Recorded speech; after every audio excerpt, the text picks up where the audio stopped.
नमस्कार, मैं हूं विनोद महला। आप देख रहे हैं दा मुद्दा। भारतीय जनता पार्टी हरियाणा में अकेले दम पर चुनाव लड़ेगी और किसी भी दल के साथ गठबंधन नहीं किया जाएगा। आज भारतीय जनता पार्टी की हरियाणा चुनाव समिति ने यह निर्णय किया है। चुनाव समिति ने आज हर लोकसभा के लिए 3 से लेकर 6 सदस्यों का पैनल बनाया है और इस पैनल को केंद्रीय चुनाव समिति के पास भेज दिया है। यह भी माना जा रहा है कि केंद्रीय गृह मंत्री अमित शाह ने 10 की 10 लोकसभा क्षेत्रों के लिए चेहरे का चयन कर लिया है और जो चेहरे का नाम वो सजाएंगे उसी चेहरे को टिकट मिलेगा। जहां तक बात करें जेजेपी के साथ गठबंधन को लेकर, पिछले 1 साल से हरियाणा में चर्चा रही है।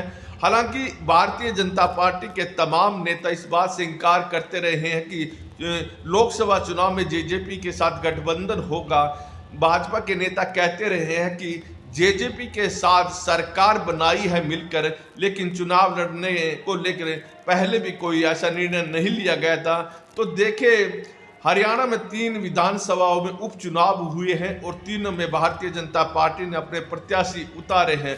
ऐसे में बीच बीच में यह भी सवाल खड़े हुए थे कि जिस तरह से जेजेपी भाजपा के साथ गठबंधन करना चाह रही है और जो लोकल बॉडी के चुनाव हुए उस समय दोनों दलों के बीच में समझौता हुआ, तो उस समय भी भारतीय जनता पार्टी नहीं चाहती थी कि समझौता हो, लेकिन दुष्यंत चौटाला केंद्र में के नेताओं से बातचीत करके लोकल बॉडी के चुनाव में समझौता करते आए हैं। ऐसे में थोड़ी संभावना बनी थी कि हो सकता है कि जेजेपी के साथ गठबंधन हो और जेजेपी ने भिवानी संसदीय क्षेत्र से दावा भी ठोक दिया था। और जिस समय इंडिया बना था तो उस समय एनडीए की जो बैठक हुई थी, एक बार जेजेपी को उस बैठक में बुलाया गया था, लेकिन नीतीश कुमार जो बिहार के मुख्यमंत्री हैं, उन्होंने इंडिया छोड़ा और वो एनडीए में शामिल हुए। उसके बाद जयंत चौधरी भी एनडीए में शामिल हुए। तब यह थोड़ी संभावना बन गई थी कि भारतीय जनता पार्टी जेजेपी के साथ गठबंधन नहीं करेगी और आज हरियाणा चुनाव समिति की बैठक में निर्णय ले भी लिया है। तो देखने वाली यह बात रहेगी कि केंद्रीय चुनाव समिति आगे क्या निर्णय लेगी।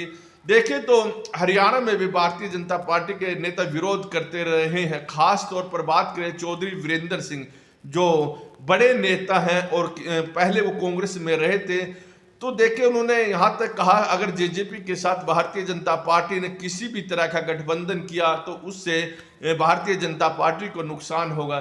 चौधरी वीरेंद्र सिंह का कहना है कि जेजेपी के पास अब अपना कैडर भी बचा नहीं है और जब जिस पार्टी के पास कैडर ही नहीं है तो उसके साथ गठबंधन करने का कोई फायदा नहीं है। दरअसल चौधरी वीरेंद्र सिंह इसलिए विरोध करते आ रहे हैं क्योंकि उचाना विधानसभा से दुष्यंत चौटाला विधायक हैं और चौधरी वीरेंद्र सिंह की यह गृह विधानसभा है।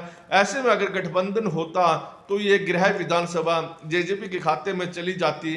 तो यहाँ तक कि चौधरी वीरेंद्र सिंह ने तो पार्टी को चेतावनी भी दी थी कि अगर जेजेपी के साथ गठबंधन करते हैं तो वो पार्टी छोड़ने के लिए मजबूर होंगे। और हिसार से जो सांसद हैं चौधरी वीरेंद्र सिंह के बेटे ब्रिजेंद्र सिंह, उन्होंने भी कई बार अपने बयानों में कहा है कि जेजेपी के साथ किसी भी तरह का गठबंधन होगा तो उनका रास्ता अलग हो सकता है।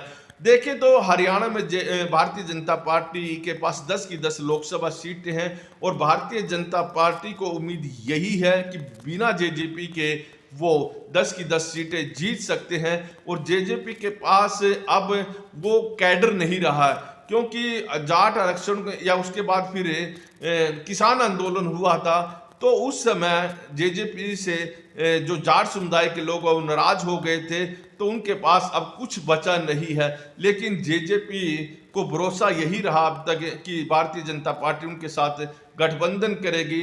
और जिस समय इंडिया बना था तो उनकी उम्मीदें और ज़्यादा बढ़ गई थी, लेकिन अब इंडिया कमज़ोर हो गया तो भारतीय जनता पार्टी अकेले दम पर चुनाव लड़ने की सोच रही है।